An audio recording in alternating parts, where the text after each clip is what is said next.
दोस्तों, क्या आप जानते हैं कि भारत का संविधान, जिसे हम दुनिया का सबसे बड़ा संविधान कहते हैं, उसकी असली बुनियाद किसने रखी थी? हम सब डॉक्टर भीमराव अंबेडकर को संविधान निर्माता के रूप में जानते हैं और इसमें कोई शक नहीं कि उन्होंने संविधान सभा में इसे अंतिम रूप दिया।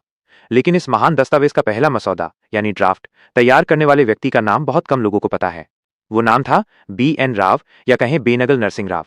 एक ऐसा व्यक्ति जिसने पर्दे के पीछे रहकर पूरे संविधान की बुनियाद तैयार की, लेकिन इतिहास की किताबों में उनका नाम बहुत पीछे छूट गया। साल था 1946, जब भारत आजाद नहीं हुआ था, लेकिन संविधान बनाने की तैयारी शुरू हो चुकी थी। ब्रिटिश सरकार ने संविधान सभा बनाने की मंजूरी दी थी और उसी समय BN राव को संविधान सभा के संवैधानिक सलाहकार यानी कॉन्स्टिट्यूशनल एडवाइजर के रूप में नियुक्त किया गया।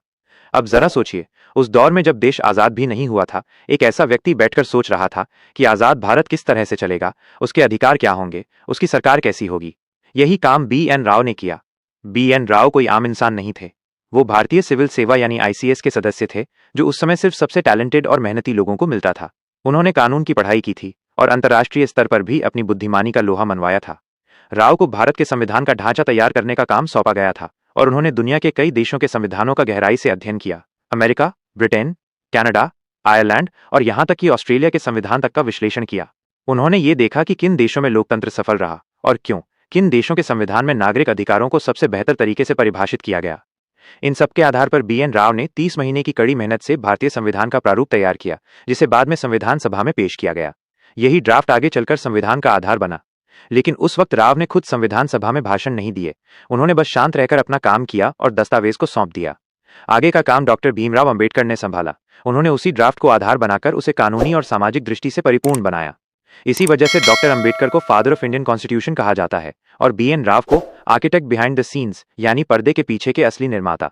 अब बात करते हैं उनकी सोच की। BN राव का मानना था कि संविधान सिर्फ कानूनों का दस्तावेज नहीं होना चाहिए, बल्कि ये एक ऐसा जीवंत ग्रंथ होना चाहिए जो आने वाले दशकों तक देश को दिशा दे सके। वो इस बात पर जोर देते थे कि भारत को एक मजबूत संघीय ढांचा चाहिए, लेकिन साथ ही केंद्र के पास पर्याप्त शक्तियां भी हों ताकि देश एकजुट रहे। उनका यह विचार बाद में संविधान के अनुच्छेदों में साफ झलकता है, जैसे अनुच्छेद 356 और अनुच्छेद 370 जैसी धाराएं जो बाद में बहस का विषय बनी, उनकी शुरुआती सोच का ही हिस्सा थीं। राव की सबसे बड़ी उपलब्धियों में से एक थी फंडामेंटल राइट्स यानी मौलिक अधिकारों की अवधारणा। उन्होंने सुझाव दिया कि नागरिकों को सरकार से सुरक्षा मिलनी चाहिए ताकि किसी भी सत्ता का दुरुपयोग ना हो। ये सोच बाद में संविधान के पार्ट 3 में दिखाई देती है, जिसे हम आज फंडामेंटल राइट्स के रूप में जानते हैं। कम लोग जानते हैं कि BN राव ने डॉक्टर अंबेडकर को भी कई बार सलाह दी थी।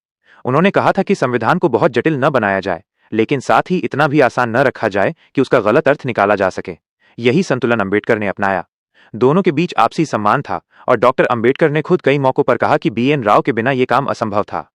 लेकिन अफसोस की बात यह है कि इतिहास ने BN राव को उतनी पहचान नहीं दी जितनी वो डिजर्व करते थे।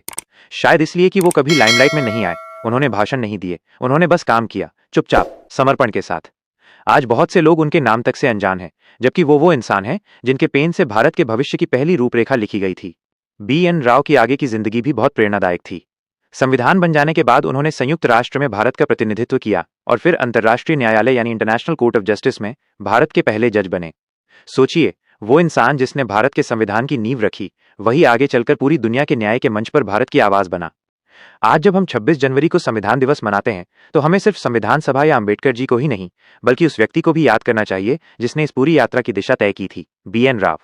वो एक सच्चे कर्मयोगी थे, जिन्होंने न तो शोहरत चाही, न नाम, बस देश के लिए काम किया। शायद अगली बार जब कोई पूछे कि भारत के संविधान का असली निर्माता कौन था, तो जवाब सिर्फ एक नाम पर नहीं रुकना चाहिए। कहना चाहिए डॉक्टर भीमराव अंबेडकर ने संविधान को जन्म दिया, लेकिन उसकी आत्मा लिखी थी BN राव ने। और यही इतिहास की सबसे अनकही सच्चाई है। अगर आपको ये वीडियो जानकारीपूर्ण लगी तो इसे शेयर जरूर करें, ताकि देश का हर नागरिक उस व्यक्ति को भी जान सके जिसने हमारी आजादी की कहानी को कानून का रूप दिया, BN राव।